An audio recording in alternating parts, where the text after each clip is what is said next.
What's going on, Flix Talkers? Happy Sunday. Welcome back to another Flix Talk weekly wrap-up. So on this channel, guys, I'm going to give you the biggest stories of this past week. So in case you missed it, you're going to check it out all right here. But if you guys want to get more in-depth with daily movie news, TV news, whatever it is, entertainment-wise, I'm going to be dropping it directly on my Instagram at Flix Talk. And I'll leave all that information down below. I just started a Facebook too, so I'd appreciate a like if you guys can. Down in the description below is where you're gonna find all that information. But anyways, let's jump to our first story of the week. Alright guys, now unfortunately it's another sad weekend. About 5 days ago we lost Jerry Stiller, that's Ben Stiller's father. He was a comedic genius, and now we have Fred Willard passing Saturday, May 16th, 2020 guys. Fred Willard from Best in Show and Modern Family, comedy star, has died. If you guys have been following some of his later career in the last couple of years, you guys noticed that he wasn't doing too well, so it was only a matter of time, a lot of people were saying. I remember his performance in How High. He was so funny. He was a comedy genius. Alright guys, so a big shout out to those two legends right there and their family. I hope they find peace, and it seems like they lived a long, full, and meaningful life. Alright guys, so big news coming up next from Deadline. Luca Guadagnino, I believe is how you pronounce it, is set to direct Universal's Scarface reboot. Now this was something that was always a talk, you know, a rumor, a murmur that you heard by the water cooler, but now it's the next couple of phases into this project. We have a director set for the Scarface reboot. Let me know in the comments your thoughts. Now it says, Call Me By Your Name Oscar nominee Luca is now set to direct Universal Pictures' reimagination of Scarface. So it's not going to be verbatim the Scarface that we got back in the 80s, but it is going to be kind of a retelling, reimagining type of situation. Now the studios have been in development on this project for quite some time, going back to 2011 with David Ayer and Antoine Fuqua previously attached as directors, as Deadline has broken the news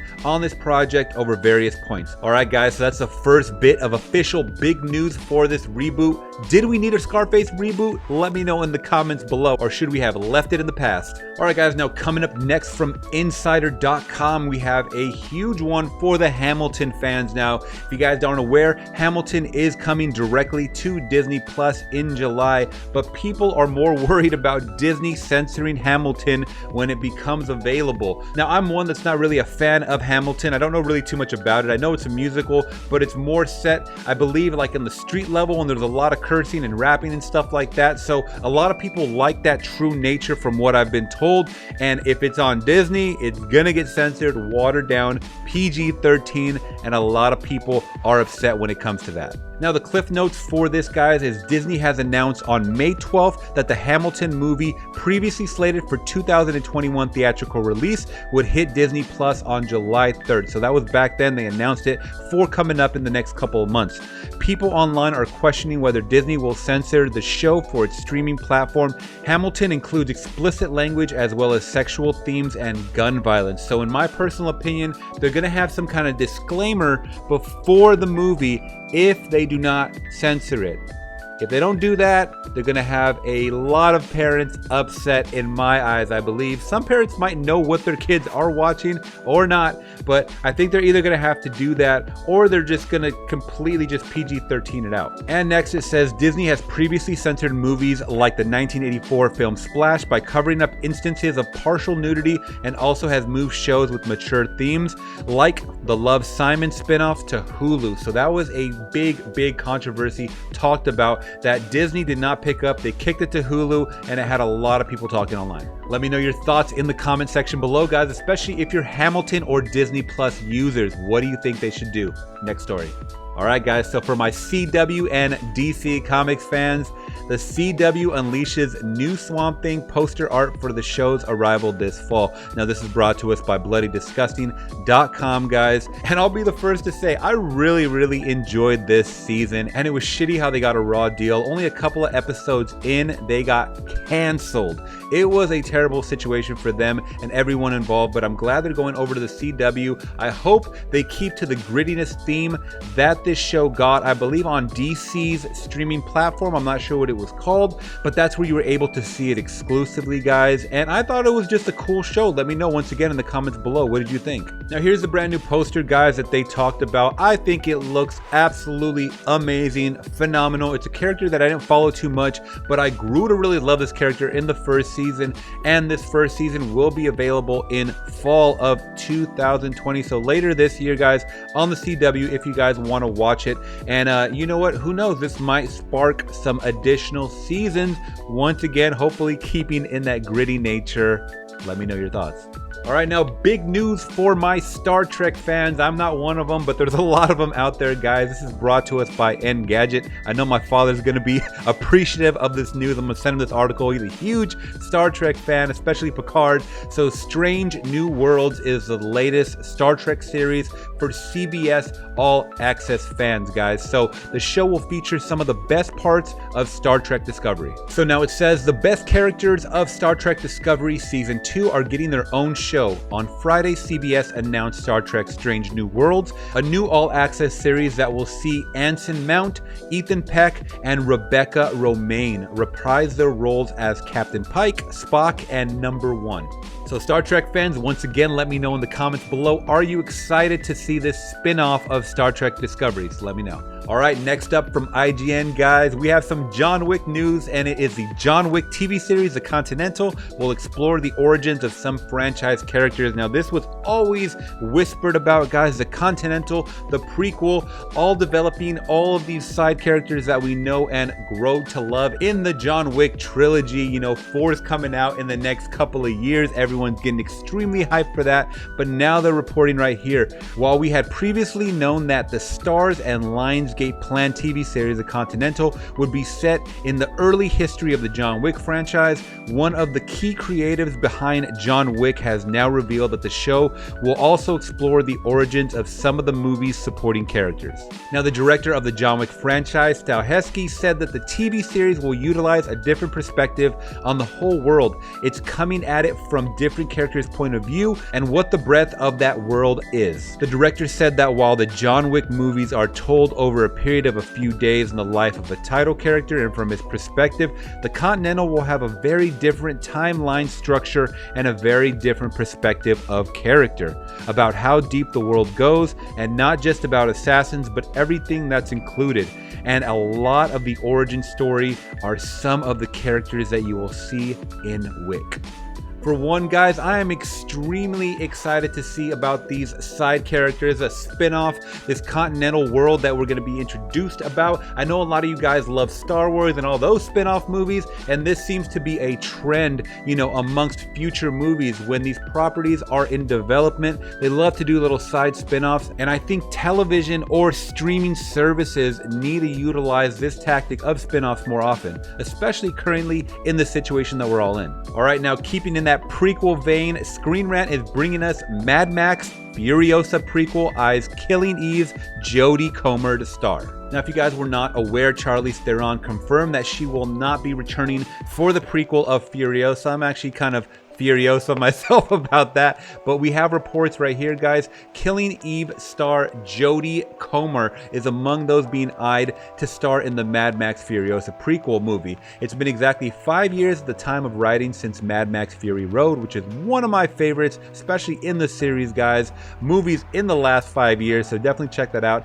Opened in theaters in 2015, earning critical raves and quickly cementing its reputation as one of the most audacious, not to mention visually striking, action movies of the new century. Now, after being impeded by a lawsuit involving Warner Brothers and profits on Fury Road, Mad Max filmmaker George Miller is hoping to get the post-apocalyptic franchise up and running once more. Now, earlier this year, it was reported Miller wants to begin shooting a FuryOSA spin-off next year and has auditioned Anya Taylor-Joy for the key role, which I think think is phenomenal. It's her glow up year, man. This last couple of years, she has been killing it. She did Emma. She has New Mutants coming out later this year in August, and I think it's a perfect fit for her to get her acting chops, especially in this action world realm prequel that we're gonna get, guys. I think it's awesome. So she auditioned for possibly even a younger impersonator, FuryOSA, whom Charlize Theron famously portrayed in Fury Road.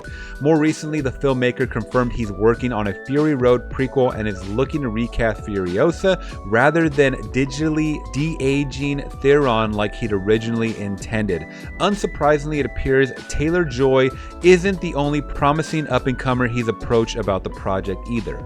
So let me know in the comments below, guys, is Miss Comer a good fit? I don't watch Killing Eve. I've seen a couple of episodes, but it is a huge show, guys. Let me know in the comments below your thoughts. All right, guys, now keeping up with some more badass female leads, we have Jessica Alba to star in Netflix action thriller Trigger Warning. Now, this is awesome news. I don't know why it hasn't came earlier, but I mean, we see this whole trend of as female actors, as male actors, as they get older in life, they start throwing them in these action movie roles. You have Jason Statham, you have Sylvester Stallone, you have Keanu Reeves as John Wick, you have Charlize Theron in Atomic Blonde, you have all these older people in their careers kicking ass, and I think that's awesome, and I think she's gonna have a perfect fit right here, guys. So it says sources tell Variety that Alba will star in the new Netflix action thriller Trigger Warning, with Mauli Serrier directing, Josh Olson and John Brocado penned a script, and Thunder Road's Basil Awonk and Erica Lee are producing.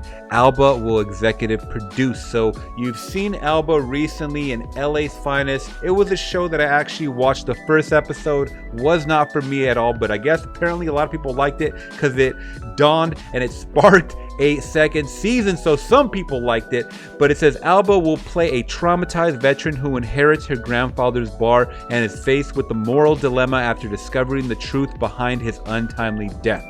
Now that sounds absolutely fascinating to me, guys. Once again, I don't know why they haven't grabbed Alba up for future projects. I know she's doing her whole makeup line. She's like a, 100 millionaire, billionaire. She's making money. She doesn't need to be even doing movies, really, but I would love to see her back on the big screen. Let me know your guys' thoughts down below. And last but not least, and one of the biggest stories that has me excited, guys, is Gargoyles creator wants to team up with Jordan Peele for a live action movie. Now this is brought to us by comicbook.com, guys, and it says, should Greg Weisman get his way, he'll be right back at work on Gargoyles with horror mastermind Jordan Peele. Now once again, this is the animated series. I grew up with this series, guys, and a lot of people did as well, and it has a huge fan base. I would love to see, especially in 2020, when these times, whenever it gets filmed, a live action version of Gargoyles. So even years after reports surfaced suggesting Peele actually pitched a live action film to Disney in an attempt to revive the cult classic, fans are still holding out hope for a revival one way or the other. Now Weisman says, I think it's accurate that he was interested, but I can't speak of how far those conversations went. The writer said about the possibilities of Peele's pitch coming to fruition, my understanding, not inside information, just my understanding, is that he expressed an interest in the property and Disney didn't say no. But by not saying yes, that answers the question. They didn't want to say no to Jordan Peele, but they also didn't want to say yes to Gargoyles, so it just didn't go anywhere. All right, guys, now this is some extremely interesting information, especially if you're fans of Jordan Peele or Gargoyles. Let me know in the comments below if you grew up on the Gargoyles. Do you want to see a live action movie? And like he said, they didn't say no, they just didn't know about the Gargoyles franchise. And I can totally understand that. It doesn't have a huge cult following nowadays, maybe back then. So it's a property that they probably want to revisit, and I think now is the time. Let me know again in the comments below. All right, guys, so that does end another weekly wrap up. Let me know all of your thoughts down in the comments below. Make sure you guys are following me on Instagram at FlixTalk for your daily dose of movie news. I'm dropping stuff on there every couple of hours, so a lot of articles and news information that was not included in this video. So make sure you guys hit that link below, follow me, and hit those bell alerts, guys, because those things are going to be ring-a-ding-a-ding thingy. And if you guys did appreciate my video, please hit that thumbs up and make sure you guys are hitting that subscribe and bell notification for more movie and movie news content like this, guys. Thank you guys so much. Till next time, I'm gone. Peace.